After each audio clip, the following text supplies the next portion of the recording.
Hi everyone, my name is Tara Short. I'm the founder and CEO of Green Edventures Tours, and thank you so much for taking time today to learn about the Iceland trip that we offer in each summer. And if you go on this trip, I will be your trip leader. I'm going to go over the nuts and bolts of the Iceland trip, from entry requirements to I'll dig deeper into the itinerary.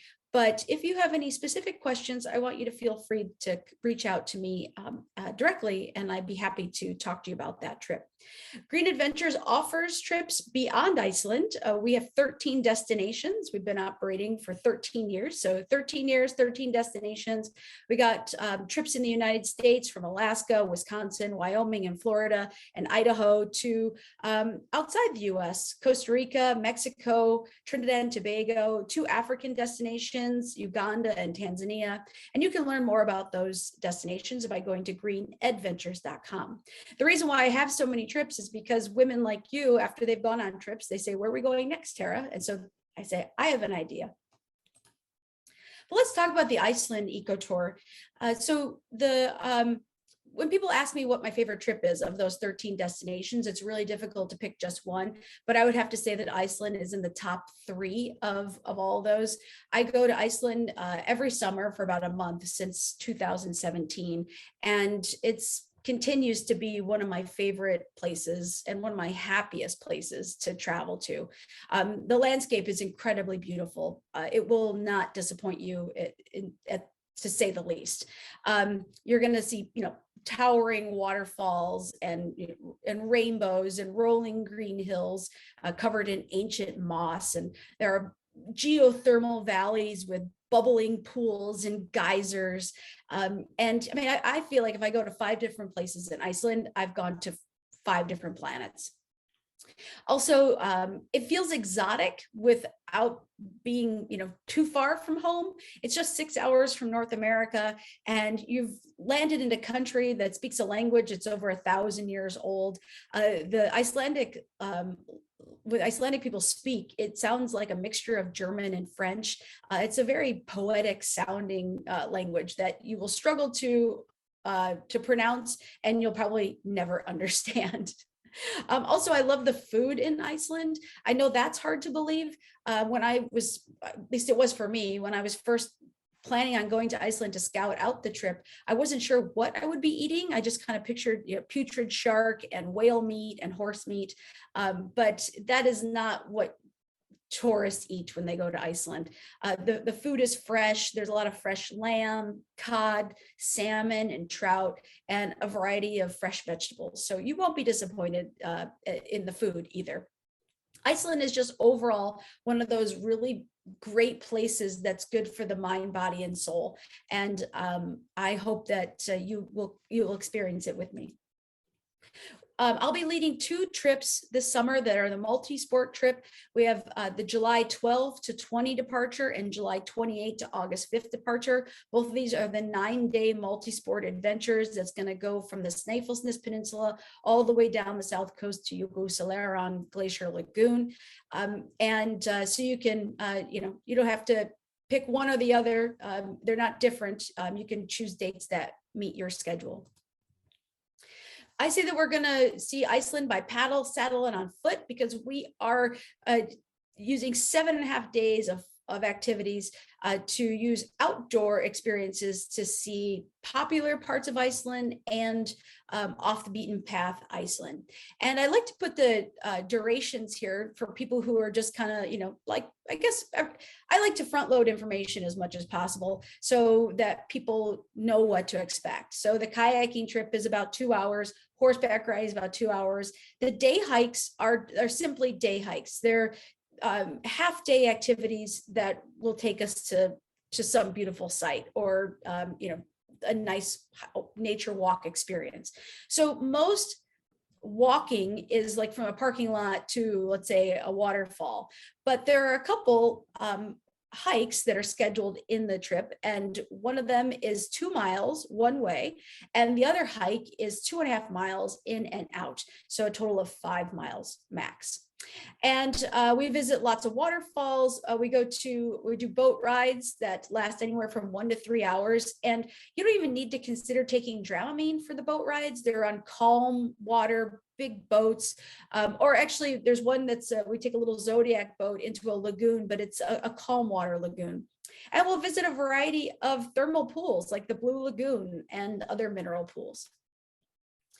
So Iceland is located between Europe and Greenland. It's a tiny island that is basically sitting on top of an underwater mountain range.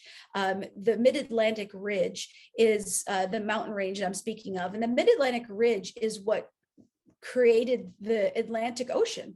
So as there's volcanic activity that's happening down there, and the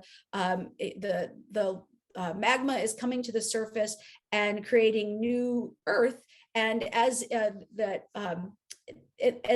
what's happening is called seafloor spreading. So the Atlantic Ocean is getting wider and wider and wider. And there is this mountain range that's going from north to south through the Atlantic. And it's not coming up above the ocean except for this one place, and that is Iceland. And so Iceland is part of that. And because of, well, another really unique thing about that is that you can see the fault lines that are going through Iceland here in this image. And this is really exciting for people who are into geology, because on one side of Iceland, on the western side, that is the North American plate, and on the eastern side, that's the Eurasian plate. So we could actually see the two continents separating above the surface of the ocean. So entry and exit requirements to get into Iceland. First of all, Green Adventures is requiring that all participants on our programs be vaccinated. That's a Green Adventures tour requirement. But Iceland doesn't have any COVID requirements at this time. You don't even need to get tested to fly to Iceland. Now, this could change, but this is what the picture is right now. And if there's any testing requirements that do come up, I will let you know before your trip, so you are prepared. You need a valid passport for 6 months beyond departure. So if you leave on July 12th, you need a passport that's valid for 6 months beyond July 12th.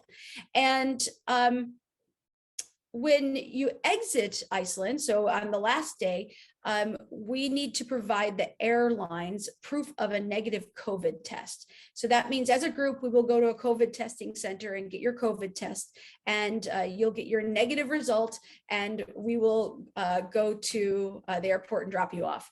So you don't have to figure out how to get tested. This is something that the United States mandated in January of 2021, that all people traveling from foreign countries aboard a commercial aircraft need to supply a negative COVID test. When you get to Iceland, you're going to land at the Keflavik International Airport. There are direct flights all over the United States to Keflavik, and Iceland Air is the most common carrier. You can go directly to the Iceland Air website, and you can see there are direct flights from Chicago, Minneapolis, Washington Dulles, JFK, Newark, New Jersey, and Seattle, and I think also Anchorage too. But there's also, you could book an American flight that has connections that partner with Iceland Air. You can book directly with United and Delta, which now have flights to Keflavik also. It's about 6 hours direct flight from the Midwest and East Coast.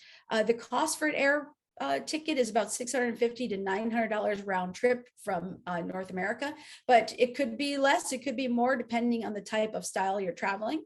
And once the trip is confirmed, we will send you exact travel parameters so that you can book your flights. You can either book your flights on your own if you feel comfortable doing that online. If you need help booking a flight, I have a travel agent partner that books our group trips for our students, but also I refer my individual adult travelers like you to her, and she can help you book your flight. And she just charges a $25 booking. So getting around, we use a Mercedes Sprinter bus.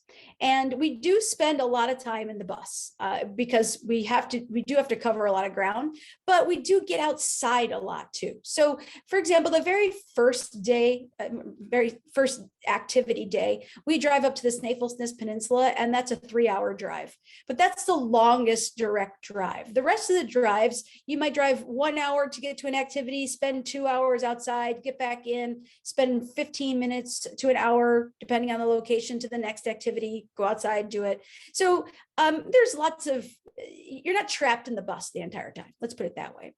And this is where we store the luggage here on the left, in this Sprinter bus. Now, because there is limited place for luggage, we do ask that people don't overpack. Plan to wear the same clothes over again. You don't have to be fancy in Iceland, especially for doing outdoor activities. And I'll give you a detailed packing list. And you don't feel free to not bring everything on the list if you want to be a minimalistic packer, but please don't bring more that's on the list, and definitely try stuff on before you take it to Iceland. So many people bring unnecessary clothing because they like maybe pants that don't fit. They think they're going to fit 3 days into the trip. Bring clothes that you just feel comfortable sitting in and walking in, because those are the things you're going to wear over and over again. Notice that inside the vehicles, there's these nice big windows to take in the scenery. And also here's a picture of the bus from the side view, and we're in between two big mega buses. And I like this picture because it really does, like, size does matter. And I say that because I don't ever want my tours to become mega tours. I mean, it's green Edventures for a reason. We're small groups, eco-minded, and it's hard to be eco-minded when 60 people are on a bus. We'll always have small groups, and you'll always have personalized experience. On the packing list, there's a couple of things that I'm going to emphasize. One is, please avoid cotton. Cotton kills. I know it's dramatic sounding, but cotton absorbs water. So if you sweat, it's going to absorb that water. And if you are, hiking on the glacier and you get chilled, you can get hypothermia. So you're going to want to wear non-cotton base layers. And then layering is going to be your best friend. So you might have a merino wool t-shirt, and then you might have a fleece jacket, and then you'll have your rain jacket over that. So you layer throughout this trip, because the temperatures could be anywhere from average are going to be in the 50s, mid to high 50s. But you could get 70, 80 degree days, and you can also get low 40 degree days, depending on the microclimate that you're experiencing that day and that activity. But the two things that will be your best friend on this trip are going to be your rain jacket and your rain pants. You will wear those all the time. And so you want to make sure that you do have a good set of rain gear. And if you're not sure what type of rain jacket to get, Gore-Tex material is really the best. Go to a store like REI or Dick's Sporting Goods and tell them you're going to be going to Iceland. It could potentially rain every day, and you want a jacket that's going to keep the wind from making you cold and the rain from soaking through.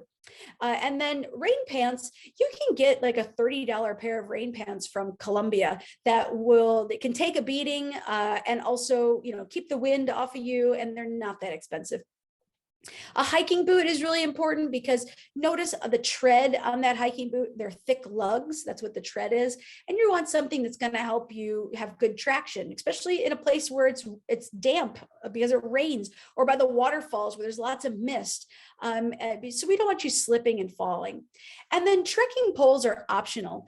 This is for people who are used to using trekking poles for balance and stability. So if you have them and you want to bring them, feel free to do so, but they aren't required for this trip. But if you're going to bring trekking poles to Iceland, make sure they're collapsible and they can fit into your luggage, because you can't carry them on a plane. With cameras, you don't need anything really complicated. Your smartphone will take amazing photos for you. There are some people who want to bring their bigger SLR, 35 millimeter cameras with the long lens. Those are really overkill, and they're going to be cumbersome. They're heavy. The places we're at tend to be wet. It's like it's just something else to protect, you know, so you don't like that. That you could accidentally break. And you really don't need a long lens on this trip because everything that you're taking photos of, you know, glaciers and waterfalls, they're all really close and or wide angle like photos that you should be taking. So that's the nuts and bolts. Now let's talk about what it's like when you arrive in Iceland. So this is the Keflavik International Airport. And everyone jokes that this sculpture in the front here is a dinosaur egg with the dinosaur claw coming out of it. But I have not found any locals or anybody who knows exactly what that sculpture is. But the airport is very easy to navigate. The border, the immigration officers, they all speak English. This is a first world country, so it's very easy to ask for help if you need it. But you're going to land at Keflavik International Airport. Most likely, you're going to land anywhere between 7 a.m. and 10 a.m. from North America, and you're then going to take the fly bus to Reykjavik. I used to include a group airport transfer. Actually, I did it one summer, a group airport transfer, but I stopped doing it because people's flights were never coordinated at the same time. And I just think it's better to give you the opportunity to have the most economical choice of flight so that you can come in at any time that you want on day one. And taking the fly bus is super easy. It's like $35. You book it online, you walk out the airport and there's a whole line of buses and you show them your ticket and you get on the bus. And then they're going to take you to Reykjavik. So Reykjavik is about 1 hour from the Keflavik International Airport. And once you start to get closer to Reykjavik, you're going to see this church in the skyline up on a hill. And this is the Hallgrímskirkja. It's a Lutheran church that is the main focal point of Reykjavik. And our hotels are centrally located near this church. So it's easy to find your way around Reykjavik, and you could come in a day early to acclimate. But if you come in the day of the start of the trip, you could walk around the city, go have breakfast, go down to the harbor. But if you come in early, you could go to museums and, you know, sleep off and walk off your jet lag, because you're going to be super tired by the time you get to Reykjavik. If you land at 6 a.m., it's going to be probably midnight your time back at home. But Reykjavik is a really, really great city to just explore. It's an experience in its own right to walk around and check out the cute little houses and the artwork and the shops, and definitely the bay. So we'll spend one night in Reykjavik as a group, and then the next day we head off to the Snæfellsnes Peninsula. Now, Snæfellsnes, the Snæ, it means snow, fell means mountain, so Snow Mountain Peninsula. And it's famous for the Snæfellsnes Jökull, which is the Snow Mountain Glacier. And this is a photo I took of Snæfellsnes Jökull from one of our cabins. It was probably 2 a.m. and I got up at 11 p.m., 1 a.m., 2 a.m., 3 a.m. to see the sky change in the colors. So I have pictures of like this in like blue and orange and purple and pink. And it's like, this is right outside of the cabin. And until you get to the Snæfellsnes Peninsula and realize how special that is, it's hard to really comprehend, because if you're there when there's clouds, you really can't see the Snæfellsnes Jökull. But on a clear day like this, and it parts, you just can really feel how magnificent it is. Now, Snæfellsnes Jökull is the setting for Journey to the Center of the Earth by Jules Verne. And also it's called the magical Snæfellsnes Peninsula, because the locals feel like anytime there's like talk of aliens or new age stuff, it takes place on the Snæfellsnes Peninsula. Now, the Snæfellsnes Peninsula is, like I said earlier, it's a 3-hour drive from Reykjavik up the coast. And over 2 nights and 3 days, we will go the whole length of the peninsula. We're going to start in Stykkishólmur here for a boat tour. Then we'll go around here. This is where the Snæfellsnes National Park is. And then we explore the coastal communities here and do a little hike and go horseback riding. And we spend 2 nights at cabins that are on the ocean, and you can see on a clear day Snæfellsnes Jökull. But Snæfellsnes Peninsula is a microcosm of all of Iceland. You're going to see the countryside and the coastline with, churches and little towns and fishing communities.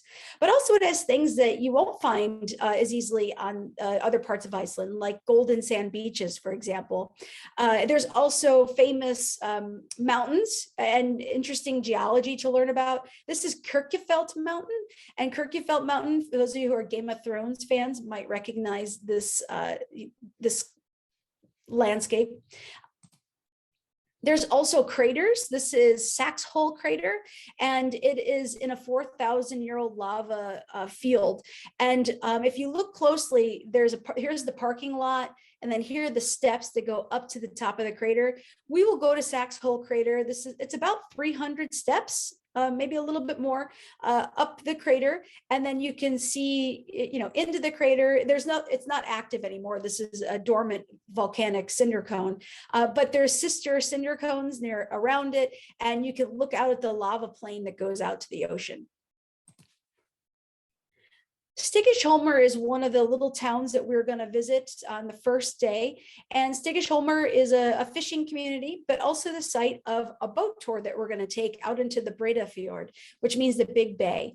And this Big Bay is protected by lots of rocks, so it doesn't get choppy. It's a pretty smooth boat ride. And it's an opportunity for us to get up close to some of the different islands to learn about the geology and some of the cultural history, like Eric the Red was hiding out there. Eric the Red is Leif Erikson's his father, and you're going to learn a lot about Leif Erikson, Eric the Red, and other prominent Vikings on this trip.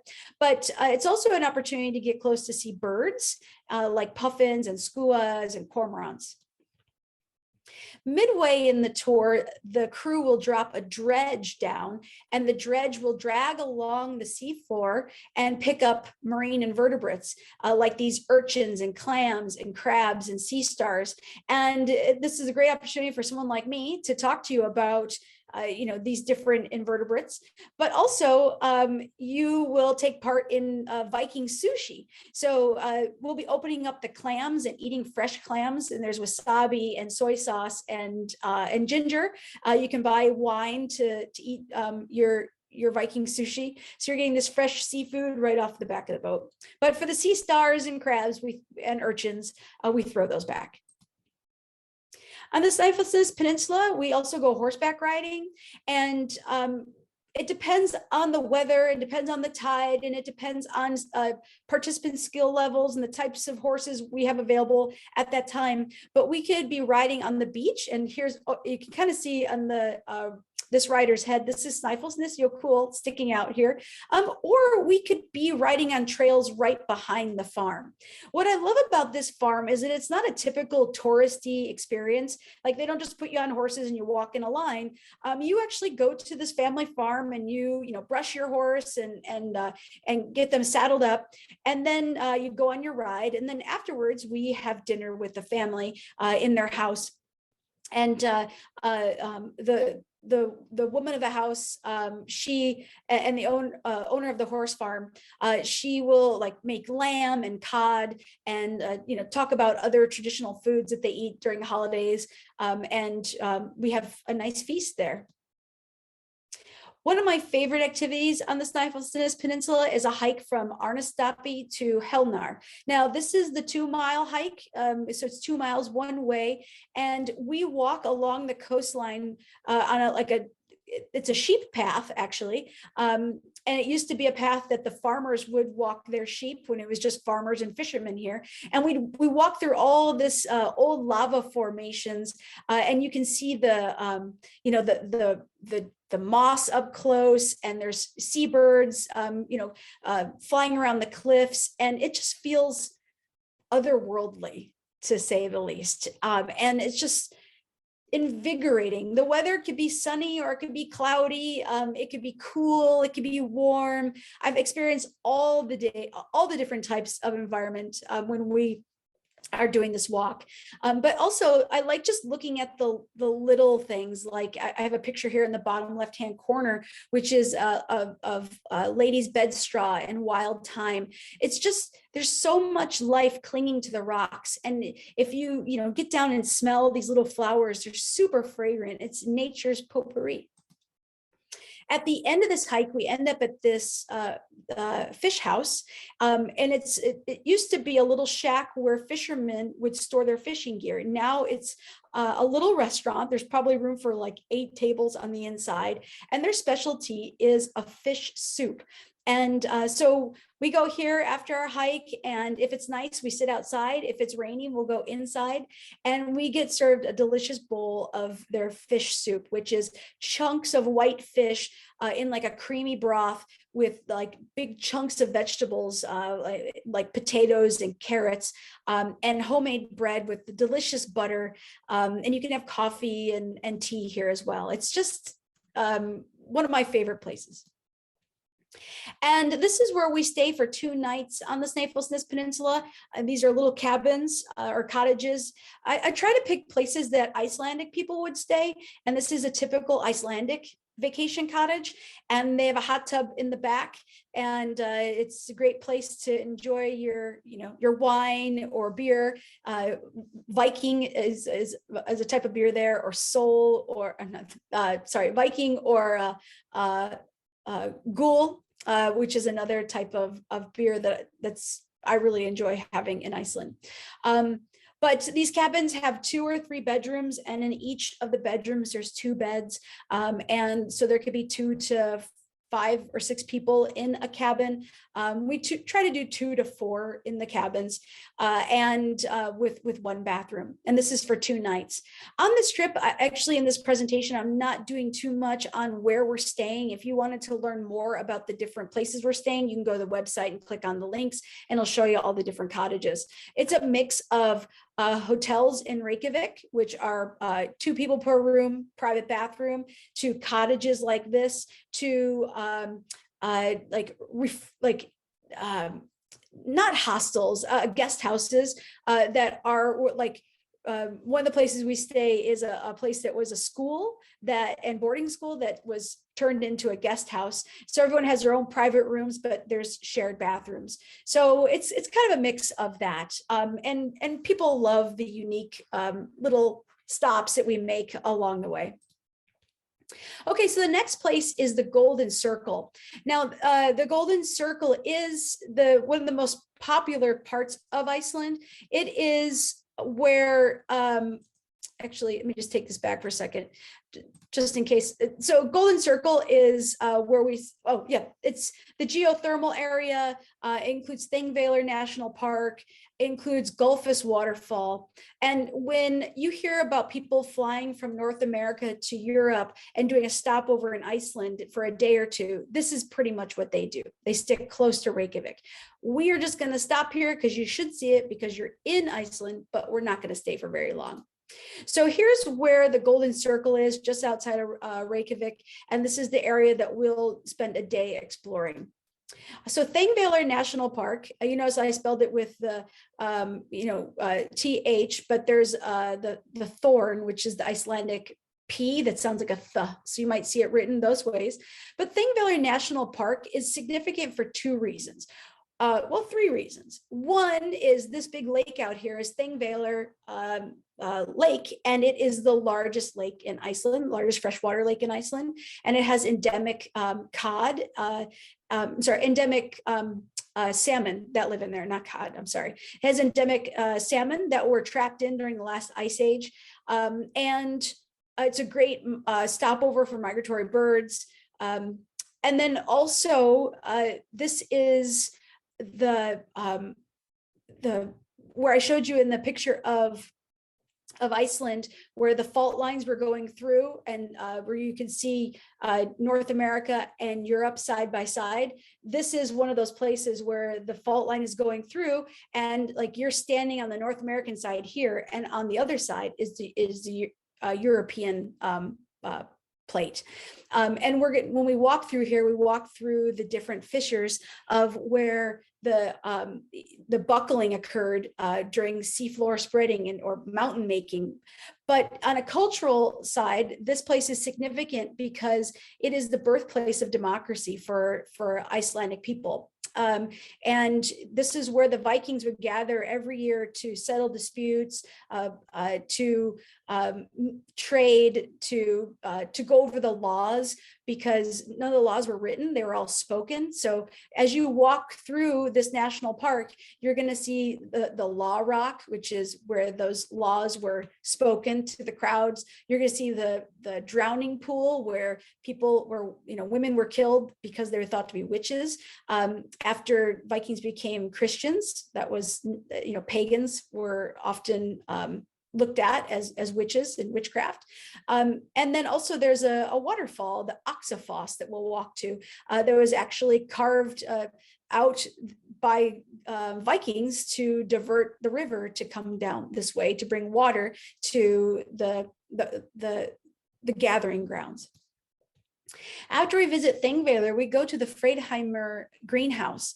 This greenhouse is a place where 20% of Iceland's tomatoes are produced, and it's a family farm that is run completely on geothermal energy. And inside, it's a completely organic farming process. Even the bees are imported to help pollinate, and then there's insects that are good insects that keep out the bad insects. So it's a really neat place to visit.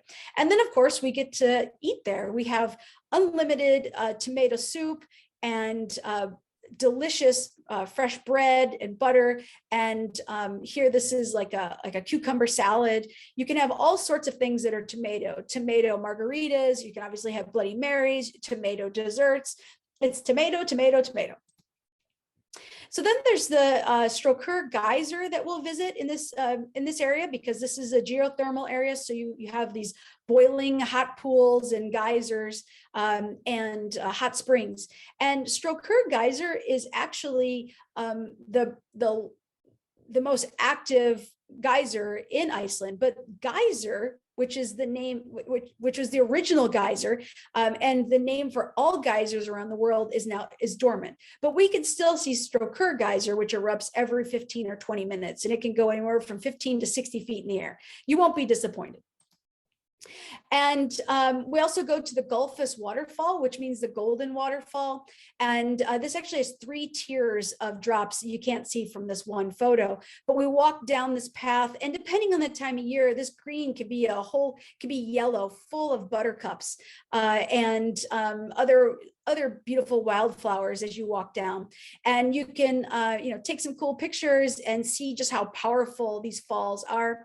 The Gullfoss waterfall is the first act of conservation in Iceland, because there was talks about damming it for a power plant, but the people spoke up. There's actually one woman who really and I can't think of her name right now, unfortunately, but there was one woman who, said she would throw herself over the falls if they put a dam in it. And she rallied Icelandic citizens, and they stopped the dam. And now this is the most visited waterfall in Iceland. It's not the largest, but it's, I believe it's the second largest, and it's produced from a meltwater from a glacier that's coming from inland in the interior.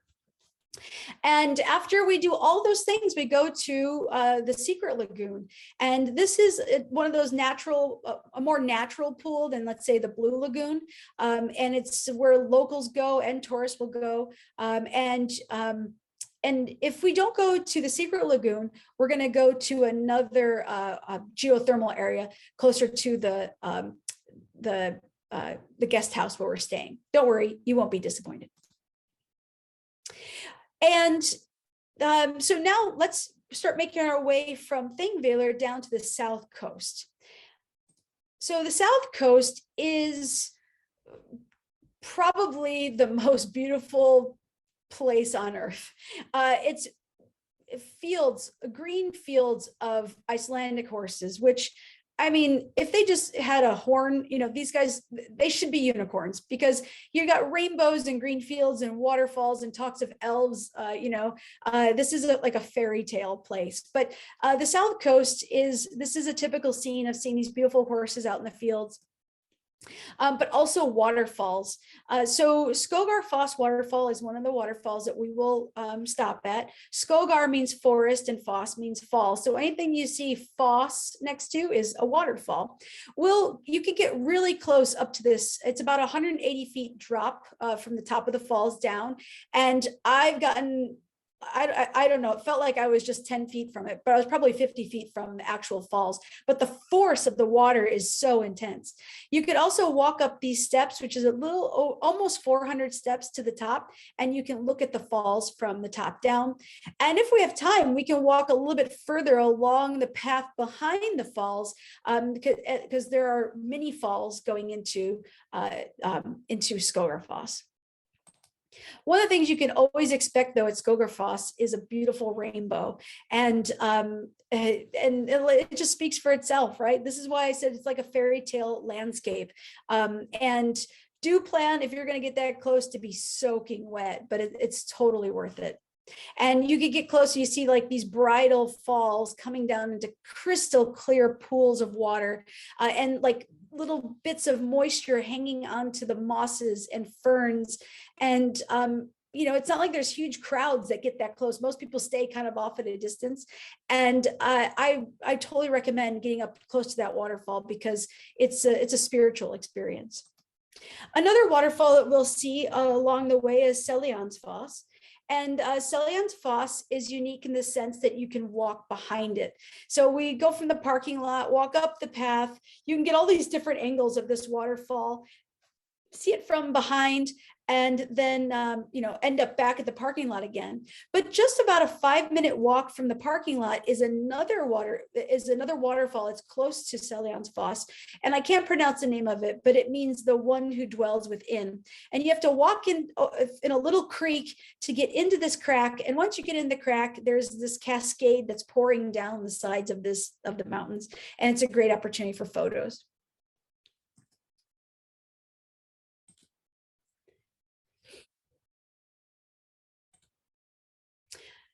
Reynisfjara is known as the Black Beach, and it's also a place where you're going to see puffins. So this is a popular spot on the South Coast. It's known for its puffins and also for the basalt columns on this Black Beach here. And so it's just neat to take some photos near these basalt columns. Basalt columns are unique in the sense that the minerals cool in an octagon. So the way the minerals cool create these vertical, well, they're actually laying horizontal, and then when the way that the sediment moves, they end up being vertical. So you can find them vertical and horizontal and bent, but the basalt columns are definitely something that you will see throughout Iceland, and even in the architecture. But all here, these are the trolls. And when you get to Vik, just kind of a town around the corner, you go up to the church and we look down on the coastline. And here's what those trolls look like. So on the other side of this rock is Reynisfjara Beach. On this side is Vik. And these are the trolls. And the story is that there were two trolls that were trying to steal a boat, and they were doing it at night. But then the sun came up and they got stuck out there and turned to stone. And so you're going to also find stories of different trolls throughout Iceland. And it's usually that they were either out drinking too late or they're getting into trouble. Another popular thing that you're going to see in Iceland is the purple lupin. And the lupin is the Arctic lupin, which was imported from Alaska to help control erosion. And it's a non-native species, but it isn't out competing the local species. So it's an okay non-native. So here we were down here on the south coast. Now I'm going to take you all the way over to Jökulsárlón, and then we'll work our way back again. So Jökulsárlón, this is as far east as we're going to go. And Jökulsárlón is glacier lagoon. So Jökul is glacier, and then Árlón is lagoon. Now the glacier lagoon is formed, here's the glaciers off in the background. So this is an area that as we, leave the south coast with the rolling green hills and the moss and the waterfalls and the horses, we'll go through a period of time where it's just like a sand desert. And then out of nowhere, this glacier starts to appear in the mountains, and it's the Vatnajökull Glacier, which is the water glacier, the second largest glacier in Europe, and it will take your breath away. And so we're going to spend this part of our time in Iceland checking out glaciers. So Jökulsárlón is just a nice place to visit, to get up to the glacier lagoon, to see these big icebergs, which are coming from the glacier off here in the distance. And so there's a glacier right here. And so when the glacier is carving out the land, as it melts, it creates a pool. And then the water is causing more of the glacier to melt and break off, which is calving. And so you get these icebergs that fall into the lagoon. And there's a wind that's blowing off of the glacier, and it's pushing the icebergs out towards the opening of the lagoon. And this lagoon has an entrance to the sea. And so once we leave here, we'll go out to the black sand beach known as Diamond Beach. And so this is where those little bergy bits start to wash up. And it's just beautiful to photograph, and they look like diamonds. And it depends on how much sunlight is out, or like if it's a cloudy day, it's going to look more like diamonds. If it's a sunny day, it's going to be a little bit more washed out. And sometimes the ice chunks are big, and they're just neat. It ignites your sense of wonder to be able to play around on the icebergs and stick your hand into the different parts of the ice and see your hand distorted. So Diamond Beach can't be missed. But where we're going to get up close and personal on the glacier lagoon is Fjalsárlón Glacier. Now, Fjall means mountain, and Fjalsárlón Glacier Lagoon. So Fjall means mountain, and Árlón is the lagoon. So this is the mountain lagoon. And so we will take a boat out to get up close to the glacier. We have to stay about a quarter of a mile away, but on the way out, we stop and look at icebergs, and your guide will talk to you about the history of the area, the volcanic stories, how the glaciers are receding, about this lagoon in particular. And you might, if you're lucky, be able to see a seal. And this one right over here, this was a big deal when we saw the seal. His name's, the crew called him Steve. So to this day, everybody who goes out there, we're always looking for Steve. So now we're going to head a little bit east. We're going to head back west to Skaftafell National Park. And what I do want to point out here is, see this white glob? This is the Vatnajökull Glacier, the second largest glacier in Europe. And also, if you look up here, I'm sorry, you can't really see it. I thought there might be a little white dot here for the Snæfellsnes Glacier, but it's not, sorry. But we will go down here to these glaciers. So we're going to see glaciers on the Snæfellsnes Jökull. We're going to see glaciers on the south coast, and we're going to see the second largest glacier over here in Skaftafell National Park. Now, Skaftafell National Park is also a place where we could do some hiking and see another waterfall called the Black Waterfall, which also has basalt columns around the fall itself. And there are some old farmhouses where people lived in the 1900s that we can go and explore, and you can see where they slept and where they kept their animals. But you're going to also hike through a forest. This is really special because so many of the trees in Iceland are gone because of the Vikings. When they arrived, they cut down the trees for firewood and to make ships. And so now all that's really left, if you do find trees, are these dwarf birch trees. And dwarf birch, they say if you get lost in a forest, all you should do is just stand up. So they're a little bit bigger than that, but it's pretty neat to walk through these forests when you've been kind of on lava fields and moss, walking through moss valleys. Okay, so we're continuing to keep going west, and we're going to stop at the Sólheimar Jökull. So Solheimar Jökull, Solhai is the sun, Heimar is home, and Jökull is glacier. So this is the sun home glacier. And the joke is that this glacier, it's like the biggest joke in Iceland, right? Because this is, I guess, the least sunny place in all of Iceland.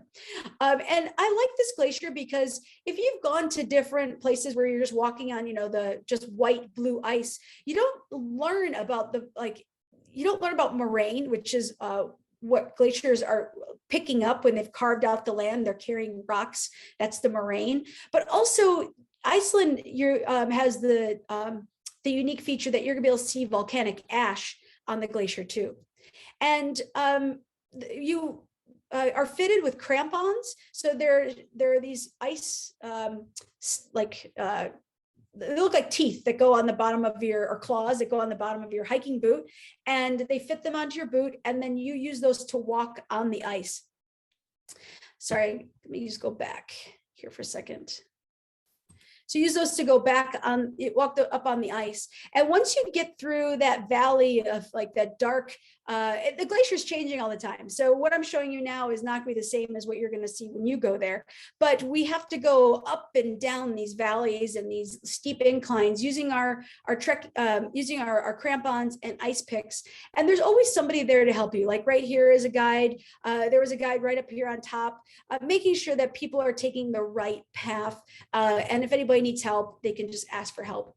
And then once you get up on the glacier, your guide is going to walk around and show you different features of the glacier, like crevasses, and talked about why the ice is blue. There's also going to be a stop to learn about the science that's taking place on the ice and how scientists are studying glacial thinning. And also, it's a great opportunity for a tough looking photo. You just climbed a glacier. So then we're going to keep working our way back west, and we're going to stop in the town of Stokkseyri. Stokkseyri is where we're going to go sea kayaking, and we meander through the lagoon right here, and we'll eventually end up out into the Atlantic Ocean. But notice all these, this dark area, we stay within these rock walls and paddle on this over kelp beds and little little spires of rocks. So that keeps this area pretty calm. It's not going to be, a whitewater experience. You're fitted with dry suits, PFDs. You get a paddle and gloves. And underneath these things, you just wear warm layers. It depends on how cool it is that day. If it's a really cold day, you're going to wear more layers. If it's a hot day, you're going to wear less. And we'll help you decide what to bring and what to wear. So then we paddle in these sit-on-top kayaks, and we meander through this flooded plain. And the flooded plain is created from the White River, which is the river that is going through Skogarfoss, where the big waterfall, the first act of conservation, that washes out here out to the sea. So we meander through this flooded plain. There's seabirds and horses, and as we go through farmland. And then we eventually get to a rocky area, and then we end up out into the Atlantic Ocean. And we are looking for different birds and gray seals and harbor seals. And here's an example of just how calm that water can be. If there's wind, it's a little choppier, but like I said, it's a very protected, easy paddle. And then finally, we do a hike up to Reykjavík,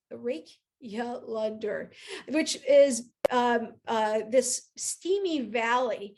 So this is our longest hike. It's 2.5 miles in, 2.5 miles out, so 5 miles total.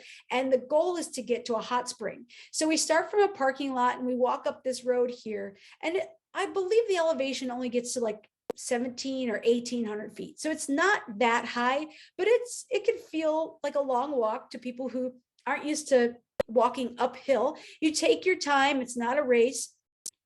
And the views change. You'll be on these, black volcanic paths, looking at these green valleys.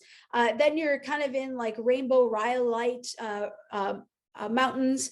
And then you're passing through these steamy, boiling geothermal zones.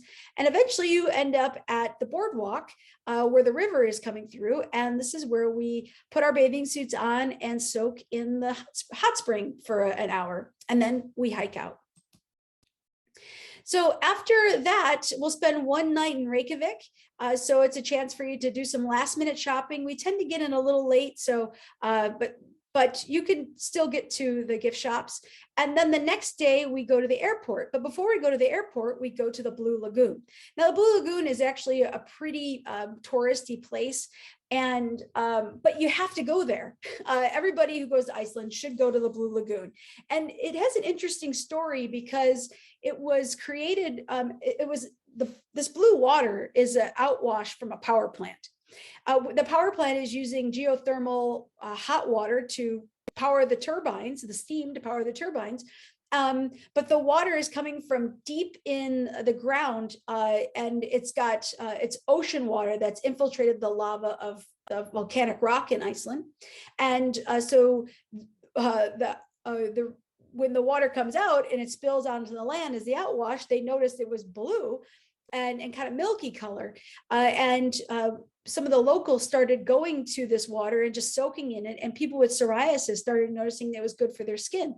So then some entrepreneur decided that they were going to turn this into a commercial hotspot.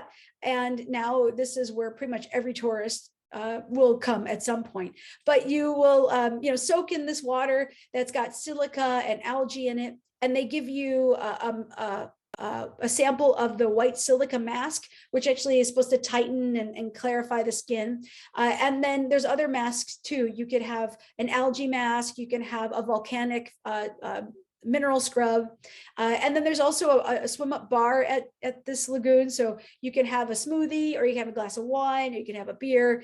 And then after we leave the lagoon, we go to, they have blow dryers and showers, so you can get all cleaned up and ready for your flight back to North America. But before we go to the airport, we stop at the COVID testing center so everyone can get their COVID tests. And then we drop you off at the airport, and then you're on your way back to the United States.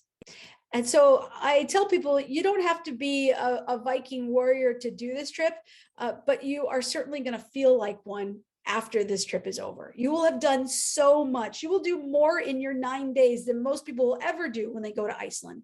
So I really try to give people, like I say, you need a vacation from your vacation when you come on a Green Adventures tour, but the people that sign up for trips that we do like active outdoor adventures. And I don't want you to have to, nickel and dime you when you show up and say, oh, are you going to do the glacier walk? Well, it's an extra $100. Like, that's what other tour companies do. I've packaged all the activities, all the lodging, all the transportation, all the planning is done for you. My promise is to you that you'll travel solo, but not alone. So if you're traveling alone, or even with your best friend, you are going to know somebody on this trip, and that's going to be me. I tell everyone I'm your first adventure buddy, and I'm going to give you full support throughout the trip. So I'm going to make sure that you have a packing list before you go, so there's no guessing on what to bring. I'm going to let you know what the entry requirements are, the latest ones within 30 days before your travel. And if anything comes up, before you get to Iceland, I'll let you know. I'll give you suggestions for travel insurance. I'm going to be waiting for you at the hotel when you arrive. I'm going to make sure you get to the airport at the end. I'll be with you 24/7 throughout the trip. If there's illness or accident on this trip, I'm going to work with my partners to make sure that you're taken care of. And I'm going to make sure that you get the necessary tests to return back to the United States. And if for some reason you do test positive in Iceland and need to stay an extra few days, I will be there to help you. There is a plan. You don't have to figure that out on your own. Again, these are the dates that are being offered for our multi-sport trip for women in Iceland this summer, July 12 to 20 and July 28 to August 5. I also want to take you to our website to just show you how to navigate the website. So when you're ready to book, you can do so. So you go to destinations and then click on international, and then click on Iceland. And then the trip landing page is going to pop up, and you scroll down and there's a list of tours. You choose the tour date that you want. You click on that.